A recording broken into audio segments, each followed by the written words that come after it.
Tbassir mill-Bank Ċentrali ta' Malta żamm stabbli t-tkabbir ekonomiku ta' pajjiżna għal din is-sena.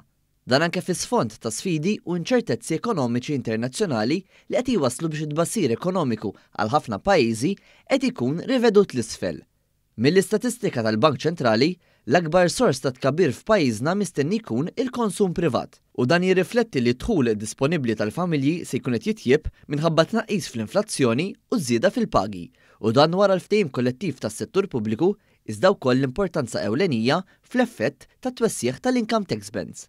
Għaldaqstant, dawn iż-żewġ fatturi se jwasslu biex il-paga tal-familji Maltin u Għawċin tibqa' f'buthom, u dan minħabba li hu titjib permanenti jfisser li l-familja se jkun qed jkollhom aktar xonfqu.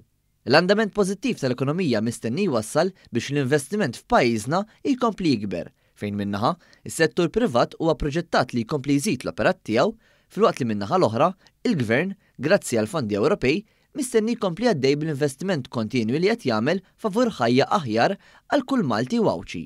Fl-istess waqt, ir-rapport tal-Bank Ċentrali jindika li r-rata tal-inflazzjoni se tkun qed tonqos b'mod sostnut u se tkun taħt 2% fis-snin li ġejjin. Sa frattant, ir-rata tal-qatt mistennija li tibqa' f'livelli baxxi qrib iċ-ċifra ta' 3%. Ir-rapport tal-Bank Ċentrali jindika wkoll li minħabba l-effetti tar-regolamenti ġodda mħabbra mill-Gvern fil-konfront tal-ħaddiema barranin, l-ammont ta' dawn il-ħaddiema se jkun qed jonqos għax il-produttività hija proġettata li tikber. Fl-istess żmien, l-iżbilanċ tal-Gvern mistenni li jilħaq 3% is-sena d-dieħla, sena qabel ippjanat.